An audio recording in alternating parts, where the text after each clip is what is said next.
ఈ పరిచర్యలో పాలు పంపులు పొందుతున్న ప్రతి బిడ్డ మీ ఆలోచనలు పొందుకొని మీ ఆలోచనల చేత నడిపించబడుతూ మీ ఆలోచనల చేత ఒక సంపూర్ణతలోనికి దేవా యేసయ్యకు కలిగిన సమానమైన సంపూర్ణతలోనికి పరిశుద్ధాత్మ దేవుడా ప్రతి బిడ్డను మీరు నడిపింప చేయుచున్నందుకు స్తోత్రాలు.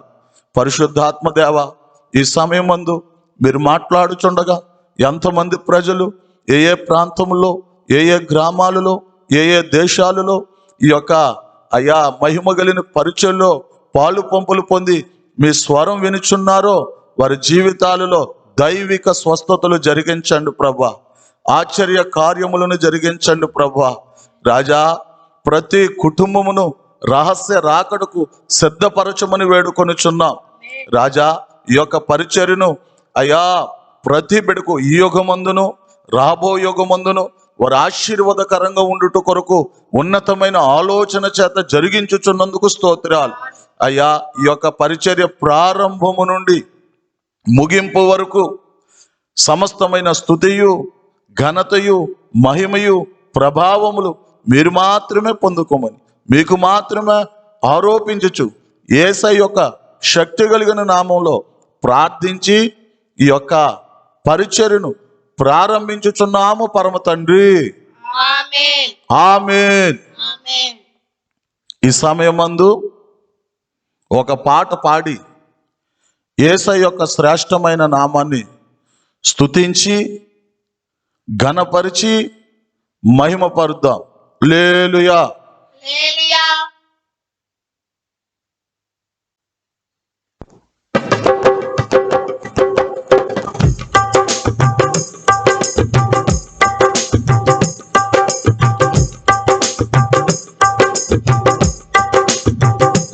నీకు స్తుతి గానము చేయుటకే నన్ను బ్రతికించినావు. నీకు స్తుతి గానము చేయుటకే నన్ను బ్రతికించినావు. నన్ను బ్రతికించినావు. ఆరాధనా ఆరాధనా ఆరాధనా ఆరాధనా ఆరాధనా ఆరాధనా నీకు స్తుతి గానము చేయుటకే నన్ను బ్రతికించినావు. నన్ను బ్రతికించినావు.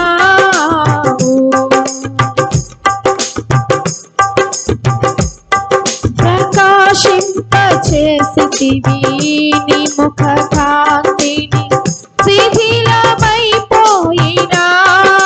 నా బ్రతుకుపై. ప్రకాశింపచేసితివి నీ ముఖ కాంతిని శిథిలమైపోయినా నా బ్రతుకుపై. నీ ముఖము చూచుచు నా ఊట నీవేనని పాడుకొందును నా యేసయ్యా. పాడుకొందును నా యేసయ్యా. ఆరాధన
బ్రతికించినావు, నన్ను బ్రతికించినావు.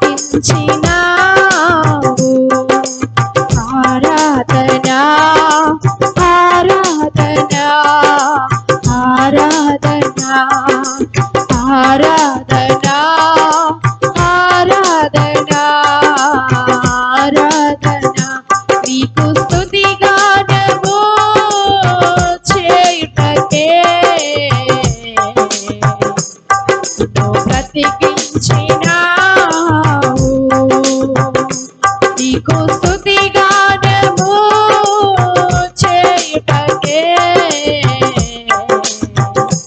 నన్ను బ్రతికించినావు.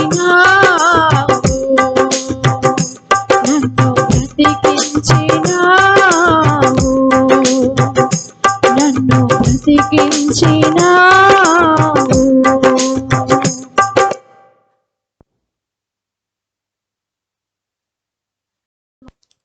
ఈ సమయమందు మహోన్నతుడైన దేవుడు మన ఎడల దయపాలించి మనకు అనుగ్రహించిన వాక్య ధ్యానము మొదటి పేతురు పత్రిక 1వ అధ్యాయము 12వ వాక్యము. పరలోకము నుండి పంపబడిన పరిశుద్ధాత్మ చదవబడిన లేఖన భాగములలో పరలోకములో నుండి పంపబడిన పరిశుద్ధాత్మ. దేవునికి స్తోత్రం. మహోన్నతుడైన దేవుడు తన కనికరము చేత గడిచిన దినములందు పరలోకములో నుండి పంపబడిన పరిశుద్ధాత్మను గూర్చి మొదటి భాగములో అనేకమైన ఆలోచనలను మనకు అనుగ్రహించి ఉన్నారు. అదేవిధంగా రెండవ భాగములో కూడా అనేకమైన ఆలోచనలను మనకు అనుగ్రహించి ఉన్నారు. ఇంకను దేవదేవుడు మనలను ప్రేమించి పరిశుద్ధాత్మను గూర్చి అనేకమైన సంగతులను లేక అనేకమైన నిత్య జీవమును మనము పొందుకొనుటకు కావలసిన ఆత్మ సంబంధమైన విషయములను మనకు అనుగ్రహించుటకు దేవదేవుడు ఇష్టపడుచు ఉన్నాడు. దేవునికి మహిమ కలుగును గాక. హల్లెలూయా. అపోస్తులుడైన పేతురు ఒక ప్రాముఖ్యమైన సంగతిని సార్వత్రికమైన సంఘమునకు ఎలుగెత్తి బిగ్గరగా తెలియపరుస్తూ ఉన్నాడు. పరలోకములో నుండి పంపబడిన పరిశుద్ధాత్మ. ఈ దినాలలో ప్రతి మానవుడు ఈ భూమి మీద ఉన్న అనేకమైన సంగతులను ప్రపంచములో నలుమూలలను లేక 4 దిక్కుల జరుగుతున్న అనేకమైన విషయములను తెలుసుకొనుచూ ఉన్నాడు. మన యొక్క జీవితములు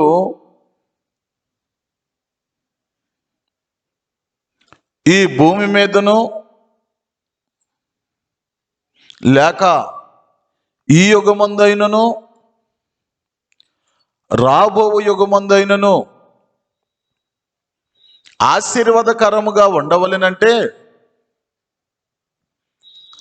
మనము తెలుసుకోవలసిన ప్రాముఖ్యమైన 4 సంగతులు దేవుని పరిశుద్ధ లేఖనాలలో స్పష్టముగా తెలియపరచబడుచున్నవి. అందులో ఒక విషయం ఏమిటంటే, యేసు ప్రభువారు మొదటి రాకడలో ఈ భూమి మీదకి వచ్చి ఉన్నారు. ఎందుకొరకు యేసు ప్రభువారు ఈ భూమి మీదకు వచ్చి ఉన్నారో ఈ భూమి మీద ఉన్న ప్రతి మానవుడు కూడా తెలుసుకొనవలసిన ఒక ప్రాముఖ్యమైన సంగతి. రెండవదిగా, యేసు ప్రభువారు కల్వరి శిలువలో సర్వ మానవాళి కొరకు తన మహిమ కలిగిన ప్రాణమును పెట్టి ఉన్నారు. తన మహిమ కలిగిన రక్తమును చిందించి ఉన్నారు. ఈ విషయమును కూడా ప్రతి మానవుడు తెలుసుకొనవలసిన వాడై ఉన్నాడు. మూడవదిగా, యేసు ప్రభువారు సమాధిని గెలిచి పునరుత్థానుడై పరలోకమునకు ఆరోహణమై ఉన్నారు. దీనిని గూర్చి కూడా ప్రతి మానవుడు తెలుసుకొనవలసిన వాడై ఉన్నాడు. అంత మాత్రమే కాదు, నాలుగవదిగా, పరలోకములో నుండి పంపబడిన పరిశుద్ధాత్మ. పరలోకములో నుండి పంపబడిన పరిశుద్ధాత్మను గూర్చి మనము బహు తేటగా నేర్చుకొనవలసిన వారమై ఉన్నాం. బహు తేటగా ప్రతి ఆత్మ సంబంధమైన సంగతులను దేవుని లేఖనముల ఆధారముగా మనము నేర్చుకొనవలసిన వారమై ఉన్నాం. దేవునికి స్తోత్రం. హల్లెలూయా, హల్లెలూయా, హల్లెలూయా. అసలు పరలోకములో నుండి పరిశుద్ధాత్మ దేవుడు ఎందుకు ఈ భూమి మీదకి పంపబడ్డాడు అన్న విషయములను మనము ఈ సమయమందు దేవుని లేఖనములను ఆధారంగా చేసుకుని అనేకమైన సంగతులను నేర్చుకుని దాని యందు మన జీవితమును కట్టుకోవాలని పరమందున్న తండ్రి ఉన్నతమైన ఆలోచన చేసి పరలోకములో నుండి పరిశుద్ధాత్మను ఈ భూమి మీదకి పంపించి ఉన్నారు. దేవునికి స్తోత్రం.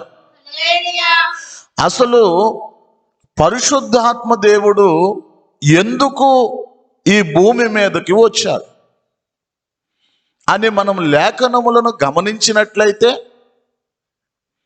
కొలస్సీలకు రాసిన పత్రిక 1వ అధ్యాయం 15-16 వాక్యములు. ఆయన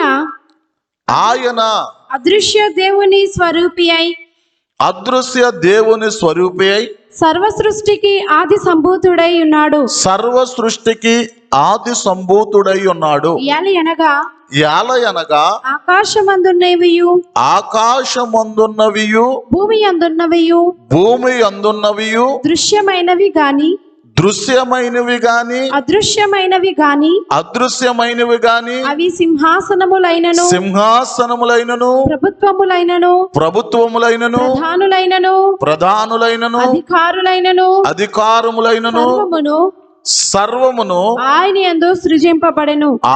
యందు సృజింపబడెను. సర్వమును ఆయన ద్వారాను ఆయనను బట్టి సృజింపబడెను. దేవునికి స్తోత్రం. చదవబడిన లేఖన భాగములలో సియోనుకు సంబంధించి, నూతన యెరూషలేమునకు సంబంధించి లేక పరలోకములో నూరొంతుల మహిమనుకు సంబంధించిన అనేకమైన విషయాలు ఈ యొక్క లేఖనము వెనుక అనేకమైన సంగతులు ఉన్నవి. దేవునికి స్తోత్రం. ఇక్కడ చదవబడిన లేఖన భాగాలలో ఆయన అదృశ్య దేవుని స్వరూపి అయి సర్వ సృష్టికి ఆది సంభూతుడై ఉన్నాడు. సర్వ సృష్టిని కూడా ఆయన అనగా ప్రభువైన యేసు క్రీస్తు వారు లేక దేవుడైన యెహోవా లేక పరిశుద్ధాత్ముడు, తండ్రి కుమార పరిశుద్ధాత్మ త్రియేక దేవుడు సర్వ సృష్టిని కూడా కలుగు చేసి ఉన్నారు. యాలయనగా ఆకాశమందున్నవి గాని భూమి అందున్నవి గాని దృశ్యమైనవి గాని అదృశ్యమైనవి గాని సర్వోన్నతుడైన దేవుడు చేసిన సర్వ సృష్టిలో కూడా రెండు అనుభవాలు ఇక్కడ వ్రాయబడ్డాయి. ఒకటి, ఈ సర్వ సృష్టిలో మన కంటికి కనబడేవి, వాటిని దృశ్యమైనవి అంటారు. రెండవదిగా, మన కంటికి కనబడనవి అదృశ్యమైనవి. దేవునికి స్తోత్రం. ఈ భూమి మీద మన కంటికి కనబడే ఉన్నవి, కంటికి కనబడనివి ఉన్నవి. ఈ భూమి మీద మనకి దృశ్యమైనవి ఉన్నవి, అదృశ్యమైనవి ఉన్నవి. అదేవిధంగా ఆకాశమందు కూడా మనకు దృశ్యమైనవి ఉన్నవి, అదృశ్యమైనవి కూడా ఉన్నవి. అదృశ్యమైనవి అనగా చాలా అనుభవాలు ఉన్నాయి. ఒక అనుభవం ఏంటంటే దేవదూతలు మన కళ్ళ ఎదుట కనబడరు, అవి అదృశ్యంగా ఉన్నాయి. దేవదూతలు జీవము కలిగిన దేవుడు ఆకాశమందున్నవి కానీ భూమి మీద ఉన్నవి కానీ దృశ్యమైనవి కానీ అదృశ్యమైనవి కానీ అన్నింటిని కూడా సర్వోన్నతుడైన యేసయ్య సృజించి ఉన్నాడు. దేవునికి స్తోత్రం. ఈ సృష్టిలో, ఈ సర్వ సృష్టిలో దేవదూతలను కూడా ఆయన కలుగు చేశాడు. ఈ దేవదూతలను కలుగు చేసి దేవదూతలకి కొన్ని పనులను దేవుడు అప్పగించాడు. దేవునికి స్తోత్రం. కొన్ని పనులలో ఒక పని ఏంటంటే అనుదినము కూడా అనుగడియ కూడా అను సమయము కూడా అనుక్షణము కూడా యెషయా పుస్తకము 6వ అధ్యాయము మనం గమనించినట్లయితే దేవదూతలు 6 రెక్కల కలిగినవై, యెషయా పుస్తకం 6వ అధ్యాయం 2వ వాక్యం. ఆయనకు పైగా శరాపులు నిలిచి ఉండిరి. ఒక్కొక్కరికి 6 రెక్కలు ఉండెను. ప్రతివాడు 2 రెక్కలతో తన ముఖమును 2 రెక్కలతో తన ముఖమును రెంటితో తన కాళ్ళను కప్పుకొనుచు రెంటితో ఎగురుచు వారు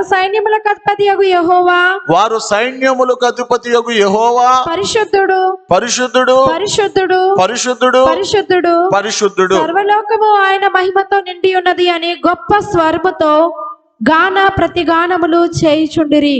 ఇక్కడ దేవదూతలు ఏం చేస్తున్నాయంటే యెహోవా పరిశుద్ధుడని, యేసయ్య పరిశుద్ధుడని, పరిశుద్ధాత్ముడు పరిశుద్ధుడని గాన ప్రతిగానములు చేయుచున్నవి. గాన ప్రతిగానములు చేయుచున్నవి. ఒక దినము దేవుడు దేవదూతలను ఆయన సముఖానికి పిలిచి ఉన్నారు. దేవదూతలందరూ కూడా ఆయన సముఖానికి వెళ్ళారు. వెళ్ళిన వెంటనే జీవము కలిగిన దేవుడు అంటున్నాడు, కొన్ని దినాలలో నేను ఒక గొప్ప కార్యం జరిగించబోతున్నాను. దేవదూతలందరూ, అయ్యా నువ్వు గొప్ప కార్యం జరిగించబోతున్నావయ్యా, ఏమిటి ఆ కార్యము అని దేవదూతలు దేవుణ్ణి అడిగారు. దేవుడు అంటున్నాడు, నా పోలికలో నా స్వరూపంలో ఒక మానవుణ్ణి నేను చేయబోతున్నాను. దేవదూతలకు తెలియపరిచాడు దేవుడు. దేవదూతలు చాలా సంతోషపడ్డాయి.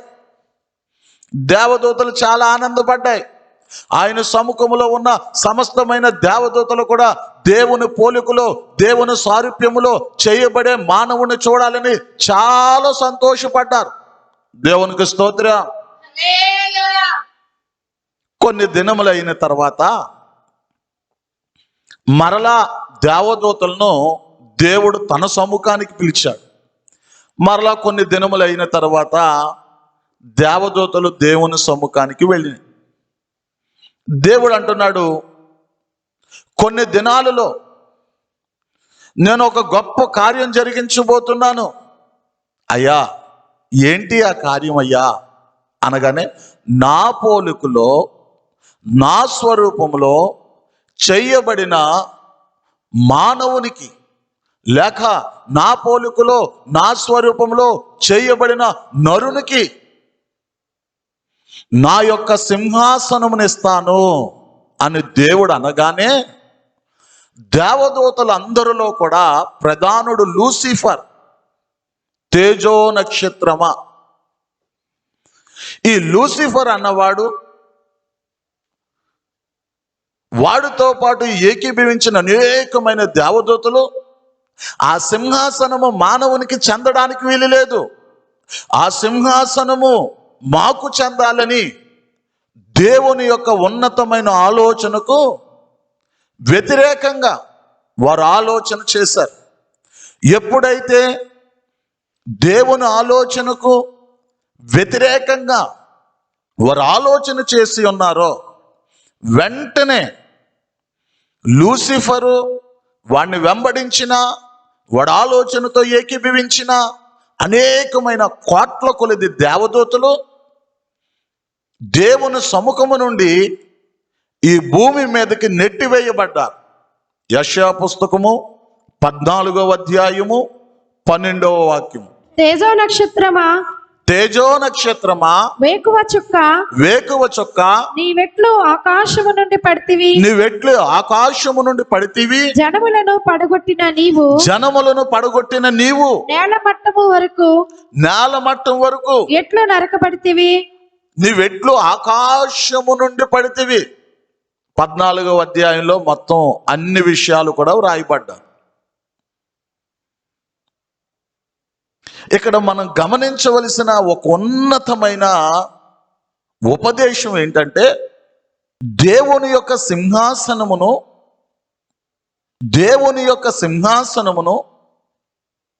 ఎవరికి ఇవ్వాలనుకుంటున్నాడంటే, దేవుడు కృపాకాలములో ఉన్న మహిమ కలిగిన సంఘానికి ఇవ్వాలని ఆదియందే దేవుడు ఆలోచన కలిగి ఉన్నాడు. ఆ సింహాసనమును మహిమ కలిగిన సంఘానికి ఇవ్వాలని దేవుడు తీర్మానం చేసుకొని ఉన్నాడు. దేవుడు ఉద్దేశం కలిగి ఉన్నాడు. దేవుడు ప్రణాళిక కలిగి ఉన్నాడు. దేవునికి స్తోత్రం. హల్లెలూయా. ఈ మహిమ కలిగిన సింహాసనమును దేవదూతలకు ఇవ్వడానికి దేవుడు ఇష్టపడలేదు. అజ్ఞాన కాలములో ఉన్న ఆదాముకు అవ్వముకు ఇవ్వాలని ఇష్టపడలేదు.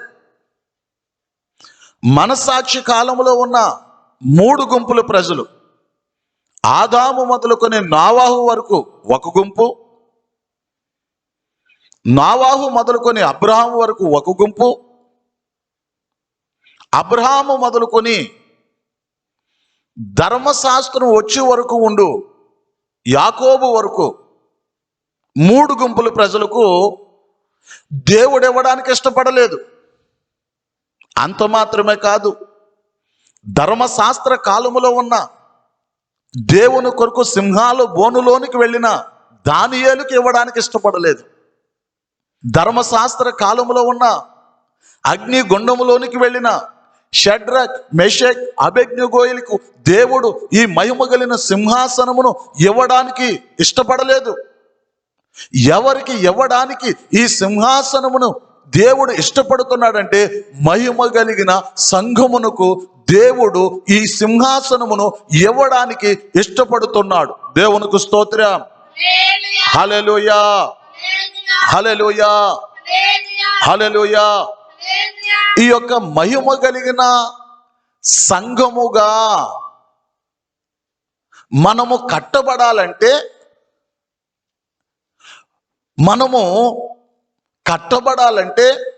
మన శక్తి చేత కాదు, మన బలము చేత కాదు.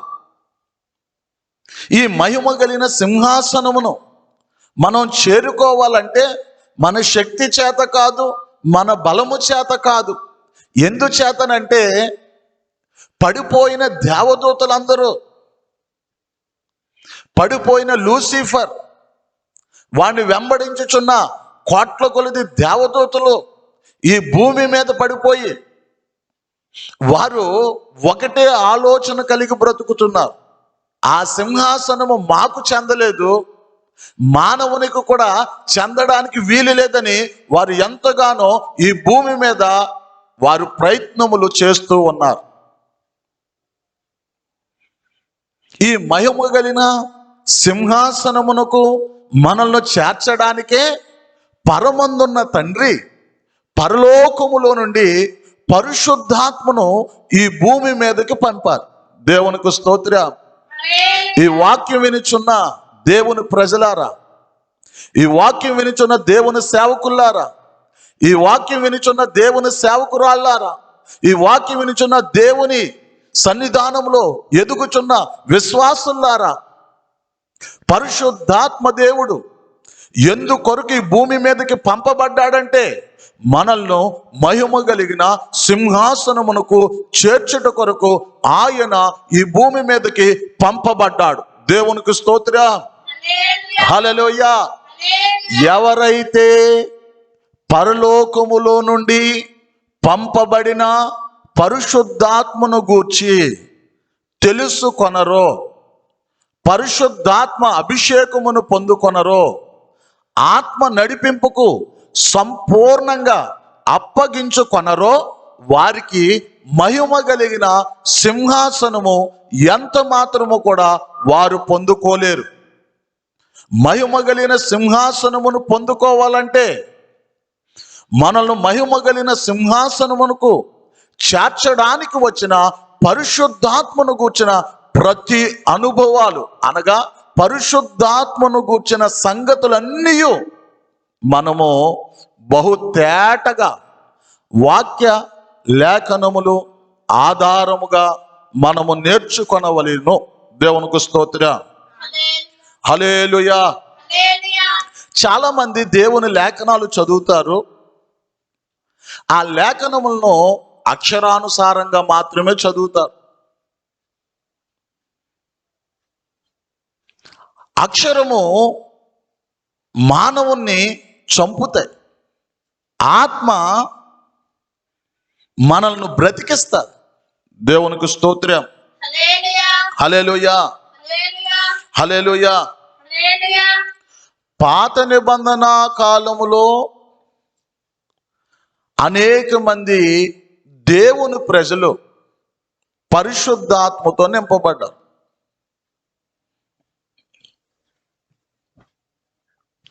క్రొత్త నిబంధనలో అనేక మంది దేవుని ప్రజలు పరిశుద్ధాత్మతో నింపబడ్డారు. దేవునికి స్తోత్రం. మరొకసారి శ్రద్ధగా వినండి. పాత నిబంధన కాలంలో అనేకమైన పరిశుద్ధులు లేక దేవుని ప్రజలు దేవుని ఆత్మతో నింపబడ్డారు. క్రొత్త నిబంధనలో కూడా లేక కృపాకాలములో దేవుని ప్రజలు ఆత్మతో నింపబడ్డారు. వారు ఆత్మతో నింపబడ్డారు, వీరు ఆత్మతో నింపబడ్డారు. అందరూ పరిశుద్ధాత్మతో నింపబడ్డారు అని మనం భావించడానికి వీలు లేదు. ఇక్కడ చాలా వ్యత్యాసం ఉంది. ఉదాహరణకు పాత నిబంధన కాలంలో ఆది కాండము 41వ అధ్యాయము 38వ వాక్యము. అతడు తన సేవకులను చూచి ఇతని వలె దేవుని ఆత్మగల మనుష్యుణ్ణి కనుగొనగలమా అని అనెను. ఇక్కడ ఎవరిని గురించి వ్రాయబడి ఉన్నదంటే, మనసాక్షి కాలములో ఉన్న యేసేపు అన్న ఒక పాత నిబంధన పరిశుద్ధుని గురించి ఏమని రాయబడి ఉందంటే, దేవుని ఆత్మ కలిగిన వాడు. దేవునికి స్తోత్రం. రెండవదిగా నిర్గమాకాండము 35వ అధ్యాయము 30 నుంచి 33వ వాక్యం వరకు. మరియు మోషే ఇశ్రాయేలీయులతో ఇట్లా నేను చూడుడి, యెహోవా ఊరు కుమారుడును హూరు మనవడునైన బెసలేలును పేరు పెట్టి పిలిచి విచిత్రమైన పనులను కల్పించుటకు బంగారుతోను వెండితోను ఎత్తడితోను పని చేయుటకును రత్నములను సానబెట్టుటకును చెక్కుటకును విచిత్రమైన పనులన్నిటినీ చేయుటకును వారికి ప్రజ్ఞా వివేక జ్ఞానములు కలుగునట్లు దేవుని ఆత్మతో వానిని నింపి ఉన్నాడు. దేవునికి స్తోత్రం. ప్రత్యక్ష గుడారములో దైవ ఉపకరణములను చేయుటకు బెసలేలును పరమందున్న తండ్రి దేవుని ఆత్మతో నింపెను. ఆది కాండం 41:38లో దేవుని ఆత్మ కలిగి ఉన్నవాడు యోసేపు. నిర్గమాకాండం 35వ అధ్యాయం 30 వాక్యము నుండి 33వ వాక్యం వరకు బెసలేలు కూడా దేవుని ఆత్మతో నింపబడినవాడు. దానియేలు పుస్తకం 5వ అధ్యాయం 10-11 వాక్యములు. దానియేలు పుస్తకం 5వ అధ్యాయం 10-11 వాక్యములు. రాజునకును అతని అధిపతులకును జరిగిన సంగతి రాణి తెలుసుకుని విందు గృహమునకు రాణి వచ్చి ఇట్లా నేను రాజు చిరకాలము జీవించునుగాక. నిన్ను కలవరపరచనీయకుము. నీ మనస్సు నిబ్బరముగా ఉంచుకో రాజా. నీ రాజ్యములో ఒక మనుషుడు ఉన్నాడు. పరిశుద్ధ దేవతల ఆత్మ కలిగిన వాడు అనగా పరిశుద్ధాత్మ కలిగిన వాడు. యోసేపు పరిశుద్ధాత్మను పొందుకున్నవాడు. బెసలేలు దేవుని ఆత్మతో నింపబడిన వాడు. దానియేలు దేవుని ఆత్మతో నింపబడిన వాడు. లూకా సువార్త 1:41. ఎలిజబెతు మరియ యొక్క వందన వచనము వినగానే మరియ యొక్క వందన వచనమును వినగానే ఆమె గర్భములోని శిశువు గంతులు వేసెను. అంతటా ఎలిజబెతు పరిశుద్ధాత్మతో నిండి కొనినదై బిగ్గరగా ఇట్లా నేను ఆది కాండములో 41:38 యేషపు, నిర్గమాకాండం 35వ అధ్యాయం 30వ వాక్యం నుండి 33వ వాక్యం వరకు బెసలేలు దేవుని ఆత్మతో నింపబడిన వాడు. దానియేలు 5వ అధ్యాయం 10-11లో దేవుని ఆత్మతో నింపబడిన వాడు దానియేలు. లూకాసు వార్త 1:41లో దేవుని ఆత్మతో నింపబడిన స్త్రీ ఎలిజబెత్. ఇక్కడ మనం గమనించవలసింది ఏంటంటే, మేడగదిలో అపోస్తుల కార్యాలు 2వ అధ్యాయం 4వ వాక్యం. అందరూ పరిశుద్ధాత్మతో నిండిన వారై ఆ ఆత్మ వారికి వాక్శక్తిని అనుగ్రహించిన కొలది అన్య భాషలతో మాట్లాడసాగిరి. దేవునికి స్తోత్రం. హల్లెలూయా. అపోస్తులుడైన పేతురు ఇదే విషయాన్ని సార్వత్రికమైన సంఘమునకు ప్రకటన చేయుచూ ఉన్నారు. పాత నిబంధన కాలంలో ప్రతిష్ఠించబడిన సేవకులు ఉన్నారు, ప్రతిష్ఠించబడిన రాజులు ఉన్నారు, ప్రతిష్ఠించబడిన ప్రజలు ఉన్నారు, ప్రతిష్ఠించబడిన విశ్వాసులు ఉన్నారు, ఎంతో మంది ఉన్నారు. వారు అనేకమైన సందర్భాలలో, అనేకమైన సమయాలలో, వారి జీవితాలలో దేవుని ఆత్మను పొందుకొని ఉన్నారు. కానీ చాలా జాగ్రత్తగా వినాలి. కానీ మేడగదిలో పరలోకములో నుండి దిగి వచ్చిన అభిషేకమును పొందుకున్న వెంటనే ఆ ఆత్మ వారికి వాక్శక్తిని అనుగ్రహించిన కొలది అన్య భాషలతో మాట్లాడసాగిరి. దేవునికి మహిమ కలుగునుగాక. ఈ యొక్క అన్య భాషల గుర్తుని పాత నిబంధన కాలములో ఉన్న దేవుని యొక్క ప్రజలకు కావచ్చు, దేవుని చేత నియమించబడిన రాజులు కావచ్చు, దేవుని చేత నియమించబడిన యాజకులు కావచ్చు, దేవుని పనిలో వాడబడిన బెసలేలు కావచ్చు, దేవుని యొక్క సన్నిధిలో లేక దేవుని యొక్క ప్రజలుగా ఉన్నతమైన జీవితం చేసిన వారు కావచ్చు. ఈ అన్య భాషల గుర్తు అన్నది పాత నిబంధన కాలంలో ఎవ్వరికి కూడా ఇవ్వబడలేదు. దేవునికి స్తోత్రం. హల్లెలూయా. చాలా మంది అనుకుంటారు బాప్తిస్మిచ్చి యోహాను కూడా దేవుని ఆత్మతో నడిపించబడ్డాడు, తండ్రే యేసు ప్రభుకి ముందుగా పంపించారు, అతడు పరిశుద్ధాత్మతో నింపబడి ఉన్నారు అని అనుకుంటారు. ఇది చాలా తప్పుడు ఉపదేశం. దేవునికి స్తోత్రం. బాప్తిస్మిచ్చి యోహాను క్రొత్త నిబంధన పరిశుద్ధుడు కాదు, పాత నిబంధన పరిశుద్ధుడు. దేవునికి స్తోత్రం. ఎలాగ మనం చెప్పగలం? కొత్త నిబంధన పరిశుద్ధులు గుంపులోనికి ఒక వ్యక్తి వెళ్ళాలంటే 3 కార్యాలు అతని జీవితంలో జరగాలి. దేవునికి స్తోత్రం. మొట్టమొదటి కార్యం ఏంటంటే, వాక్యము ద్వారా ఆత్మలోను, ప్రాణములోను, శరీరములోను పవిత్రతను సంపాదించుకోవాలి.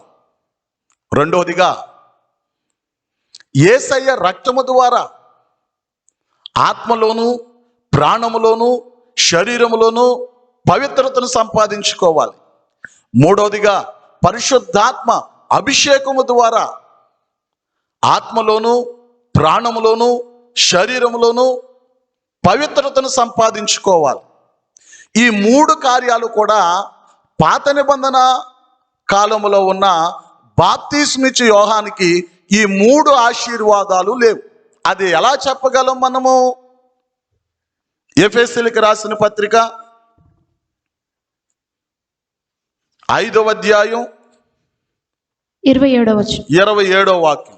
క్రీస్తు కూడా సంఘమును ప్రేమించి క్రీస్తు కూడా సంఘమును ప్రేమించి అది కళంకమైనను ముడత అయినను అటుది మరి ఏదైనను లేక అది కళంకమైనను ముడతైనను అట్టిది మరి ఏదైనను లేక అట్టిది మరి ఏదైనను లేక పరిశుద్ధమైనది గాను పరిశుద్ధమైన దానిగాను నిర్దోషమైనది గాను నిర్దోషమైన దానిగాను మహిమగల సంఘము గాను మహిమ కలిగిన సంఘముగాను ఆయన తన ఎదుట దానిని నిలువబెట్టుకొనవలెను. ఆయన దానిని తన ఎదుట నిలబెట్టుకొనవలెనని వాక్యముతో ఉదక స్నానము చేత ఉదక స్థానము చేత దానిని పవిత్రపరిచి పరిశుద్ధపరచుటకై దాని కొరకు తన్ను తాను అప్పగించుకొనెను. దేవునికి స్తోత్రం.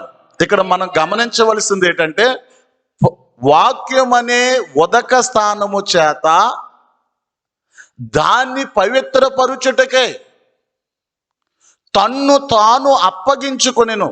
ఇక్కడ తన్ను తాను అనగా యేసుక్రీస్తు తన్ను తాను కల్వరి శిలువలో సంపూర్ణంగా బలియాగమైపోవటానికి, ప్రాణం పెట్టడానికి, రక్తమును చిందించడానికి సంపూర్ణంగా అప్పగించుకున్నాడు.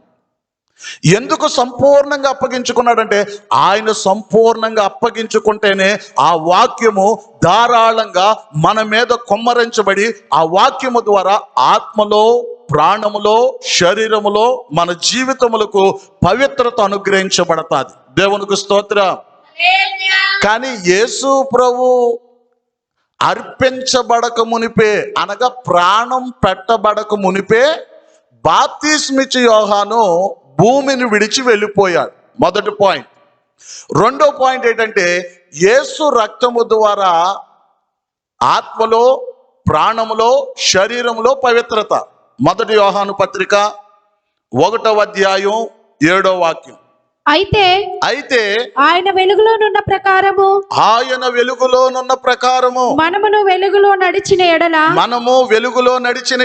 మనము అన్యోన్యమైన సహవాసము గలవారమైన ఎడల ఉందుము. అప్పుడు ఆయన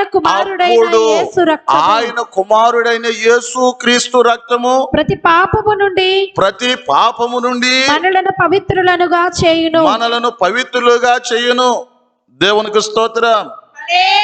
ఆయన వెలుగులోనున్న ప్రకారము మనమును వెలుగులోనున్న ఎడల ఆయనతో అన్యోన్యమైన సహవాసం గలవారమైన అప్పుడు యేసు రక్తము మన మీద ప్రోక్షించబడి, ఒకటి ఆత్మలో పవిత్రత, ప్రాణములో పవిత్రత, 3 శరీరంలో పవిత్రత.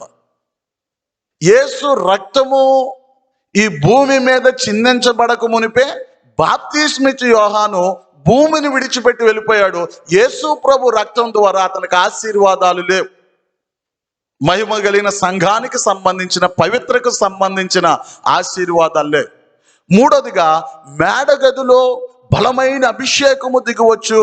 ఆ సమయములో అతను లేడు.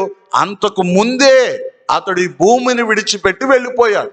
అంటే అభిషేకం రాకమునిపే, పరలోకములోని పరిశుద్ధాత్మ దేవుడు పంపబడక మునిపే, ఒకటి యేసు ప్రభు ప్రాణం పెట్టక మునుపు, 2 యేసుక్రీస్తు రక్తము ద్వారా వచ్చే ఆశీర్వాదములు పొందుకొనకు మునుపు, 3 అభిషేకాన్ని పొందుకొనకు మునిపే బాప్తిస్మిచ్చు యోహాను ఈ భూమిని విడిచిపెట్టి వెళ్ళిపోయాడు. అతడు కొత్త నిబంధన పరిశుద్ధుడు కాదు. అతడు పాత నిబంధన పరిశుద్ధుల గుంపులోనికి వస్తాడు. దేవునికి స్తోత్రం. పాత నిబంధన పరిశుద్ధులు అభిషేకంతో నింపబడ్డారు, అభిషేకంతో నడిపించబడ్డారు. దేవుని ఆత్మ ఆలోచనలు ఇచ్చింది, దేవుని ఆత్మ ప్రకటనలు ఇచ్చింది, దేవుని ఆత్మ యుద్ధములు చేయించింది, దేవుని ఆత్మ వారిని కాపాడింది, దేవుని ఆత్మ వారిని 40 సంవత్సరములు ముందుండి నడిపించింది. కానీ కృపాకాలంలో ఉన్న వారికి అనుగ్రహించబడిన పరిశుద్ధాత్మ ద్వారా అన్య భాషలు పొందుకోవడం ఇది గొప్ప దైవికమైన ఒక కార్యం. ఈ యొక్క కార్యము ద్వారా ఒక వ్యక్తి యొక్క జీవితం పరలోకంలో అత్యున్నతమైన సింహాసనమునకు కట్టబడడం ప్రారంభించబడుతూ ఉంటుంది. దేవునికి స్తోత్రం. హల్లెలూయా, హల్లెలూయా. దేవుని ప్రియ సహోదరుడా, దేవుని ప్రియ సహోదరి, దేవుని ప్రియ జనాంగమా, ఎంతో ఉన్నతమైన ప్రతిష్టతలు కలిగిన అబ్రహాముకు లేదు ఈ భాగ్యం, ఇస్సాకు లేదు ఈ భాగ్యం, యాకోబుకి లేదు ఈ భాగ్యం, దానియేలుకి లేదు ఈ భాగ్యం, బాప్తిస్మిచ్చి యోహానుకు లేదు ఈ భాగ్యం, బెసలేలుకు లేదు ఈ భాగ్యం, యెహోషువకు లేదు ఈ భాగ్యం. కానీ ఈ కడవరి దినాలలో పరిశుద్ధాత్మతో నింపి అన్య భాషలు మాట్లాడడానికి దేవుడు మనకు అనుగ్రహించుచున్న ఘనమైన కాలం ఇది, ఘనమైన కాలం ఇది. దేవునికి స్తోత్రం. పరిశుద్ధాత్మ అన్య భాషలతో మనం నింపబడాలి. పరిశుద్ధాత్మ ద్వారా అన్య భాషలు మనం పొందుకోవాలి. ధారాళంగా అన్య భాషలు మాట్లాడే ఒక అనుభవానికి మనం రావాలి. ఇదే విషయాన్ని అపోస్తులుడైన పేతురు సార్వత్రిక సంఘానికి తెలియపరుస్తున్నాడు.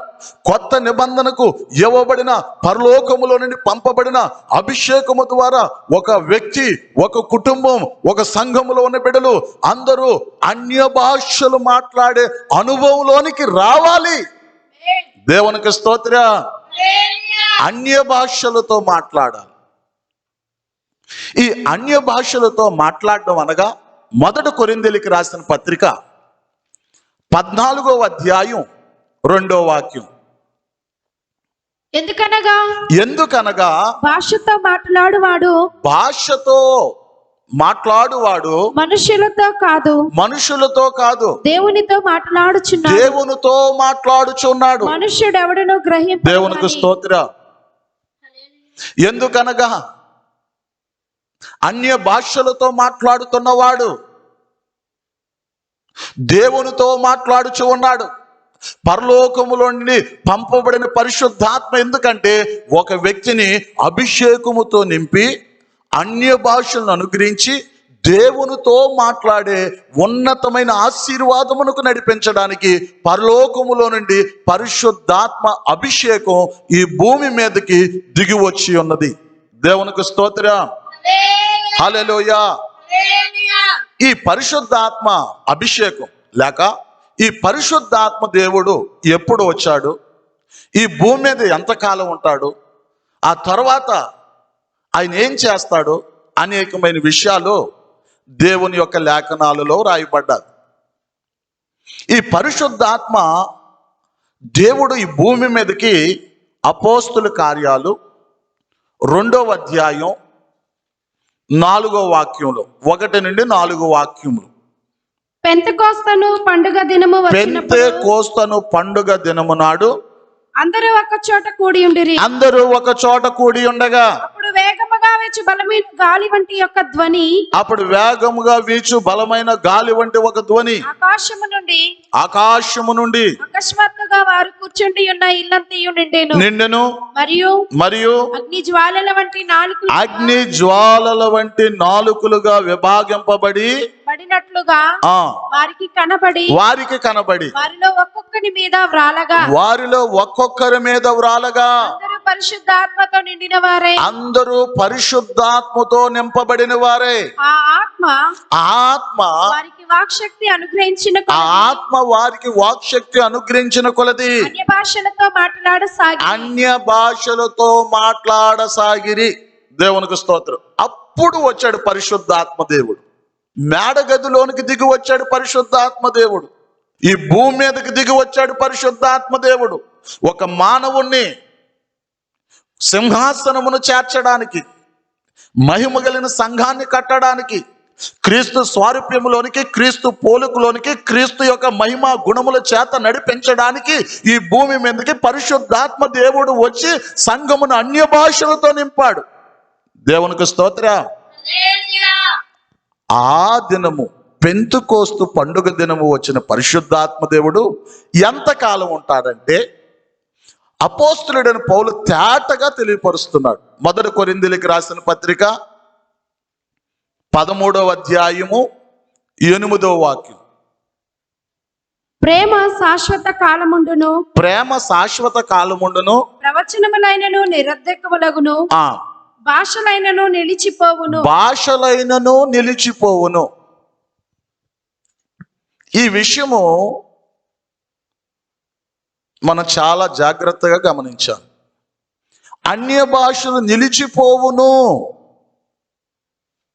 అని క్రీస్తుని పోలి నడుచుకున్న దైవ సేవకుడైన పౌలు కొరింథీ సంఘానికి తెలియపరుస్తున్నాడు. నిలిచిపోవును. వాక్యము 3 భాగాలు.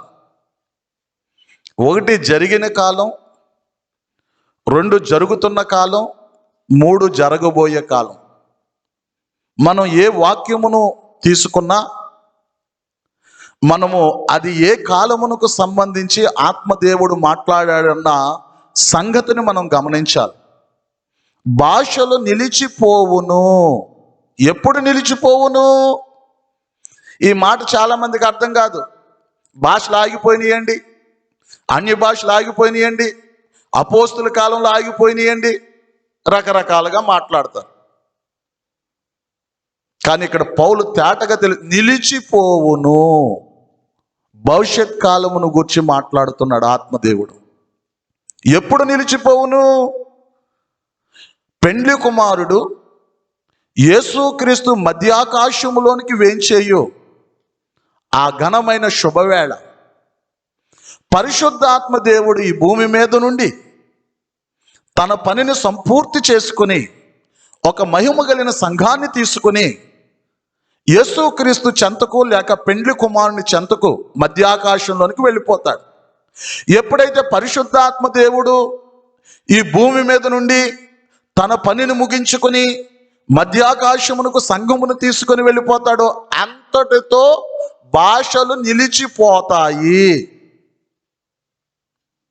అంతటితో నిలిచిపోతాయి. అంతటితో రహస్య రాకడ సంపూర్తి అయిన వెంటనే, మహిమ కలిగిన సంఘం ఎత్తబడిన వెంటనే, మహిమ కలిగిన సంఘం యేసు ప్రభువును కలుసుకున్న వెంటనే భాషలు నిలిచిపోతాయి. ఇంకా ఆ తర్వాత అన్య భాషలు ఉండవు అని దైవ సేవకుడు, యేసుక్రీస్తుని పోలిన దైవ సేవకుడు, యేసుక్రీస్తుని పోలి జీవితం చేసిన దైవ సేవకుడు పౌలు తెలియపరుస్తున్నాడు. కాబట్టి ఈ కడవరి దినాలలో ప్రతి ఒక్కరు కూడా పరలోకములో నుండి పంపబడిన పరిశుద్ధాత్మ దేవుడు ఎందుకు పంపబడ్డాడంటే, నిన్ను నన్ను ఈ భూమి మీద ఒక గుంపు ప్రజలను మహిమ కలిగిన సింహాసనమునకు చేర్చడానికి ఆయన మన కొరకు పంపబడ్డాడు. మన కొరకు పంపబడిన ఆ పరిశుద్ధాత్మ అభిషేకాన్ని మనం పొందుకోవాలి.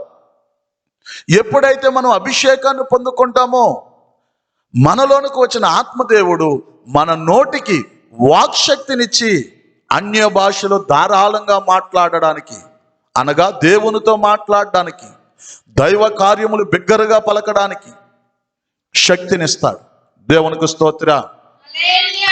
కాబట్టి ఈ కడవరి దినాలలో ప్రతి ఒక్కరు కూడా పరిశుద్ధాత్మ చేత నింపబడవలసిన వారమై ఉన్నాం. అన్య భాషలు మాట్లాడవలసిన వారమై ఉన్నాం. ఆత్మ నడిపింపులో సంపూర్ణంగా మన జీవితాలను అప్పగించుకొనవలసిన వారమై ఉన్నాం.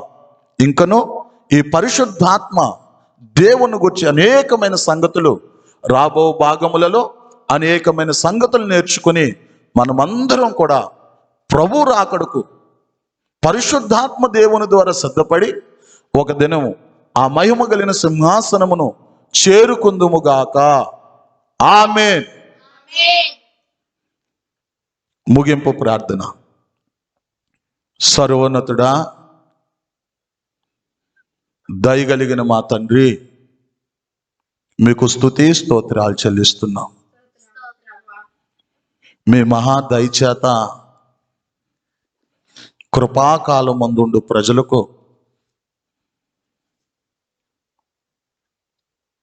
మహిమ కలిగిన సింహాసనమును ముందుగానే సిద్ధపరిచావు దేవా.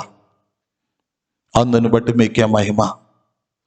ఆ సింహాసనమును మేము చేరుకోవాలంటే మా శక్తి చేత కాదు, మా బలము చేత కాదు, కేవలము పరలోకములో నుండి పంపబడిన పరిశుద్ధాత్మ ద్వారా మాత్రమే సాధ్యమని మీ లేఖనాలు బయలుపరుస్తున్నాయి దేవా. అదే విషయాన్ని అపోస్తులుడని పేతురు సార్వత్రిక సంఘానికి తెలియపరచుండగా ఆ లోతైన మర్మమును, ఆ ప్రకటనను మాకు విడుదల చేసినందుకు పరమందున్న తండ్రి మీకు కృతజ్ఞతాస్తుతులు చెల్లిస్తున్నాం. అయ్యా, ఈ కడవరి దినాలలో ఈ వాక్యం విన్న ప్రతి బిడ్డను మీ అభిషేకంతో నింపి అన్య భాషలను ధారాళంగా అనుగ్రహించి ఆత్మ నడిపింపులో సంపూర్ణంగా తమ్మును తాము అప్పగించుకున్న వారే ఒక దినము ఆ సింహాసనమును చేరుకోవడానికి దయపాలించి ఆ అనుభవంలో మీరు కట్టుచున్నందుకు స్తోత్రాలు. దేవా, ఇంకను పరిశుద్ధాత్మ అభిషేకమును గూర్చి, లేక పరలోకములో నుండి పంపబడిన పరిశుద్ధాత్మను గూర్చి అనేకమైన సంగతులను మాకు బయలుపరిచి మహిమ కలిగిన సంఘంగా మమ్మల్ని సిద్ధపరచమని బ్రతిమలాడుకొనుచున్నాం. అయ్యా, ఈ సమయమందు జీవము కలిగిన మీ స్వరం విన్న ప్రతి ఒక్కరిని పేరు పేరున జ్ఞాపకం చేసుకుని వారిని ఆశీర్వదించండి అయ్యా. వారి కుటుంబాలను సంపూర్ణమైన ఆరోగ్యములతో నింపండి ప్రభా. వారి కుటుంబంలో మీ నామ ఘనతకైన ప్రతి అవసరములను తీర్చి మీరు మహిమ పొందుకోమని బ్రతిమలాడుకుంటున్నాం. ఇంకను ఈ పరిచర్యను విస్తరించండి ప్రభా, ఆశీర్వదించండి ప్రభా. ఏ విధము చేతనైనను మృతులలో నుండి మరి శ్రేష్టమైన పునరుద్ధానము కొరకు మమ్మల్ని సిద్ధపరచమని యేసయ్య యొక్క శక్తి కలిగిన నామంలో ప్రార్థించి అడిగి వేడుకొనుచున్నాం పరమ తండ్రి, ఆమేన్. మన ప్రభు అయిన యేసు క్రీస్తు యొక్క కృపయు, తండ్రి యొక్క ప్రేమయు, పరిశుద్ధాత్మ యొక్క అన్యోన్యమైన సహవాసం ఈ భూమి మీద ఉన్న సకల పరిశుద్ధులకును ఈ యొక్క పరిచర్యలో పాలు పంపులు పొందిన ప్రతి బిడ్డకు తోడై ఉండి ఆ మహిమగల నిత్య రాజ్యమునకు సిద్ధపరచునుగాక. ఆమేన్, ఆమేన్.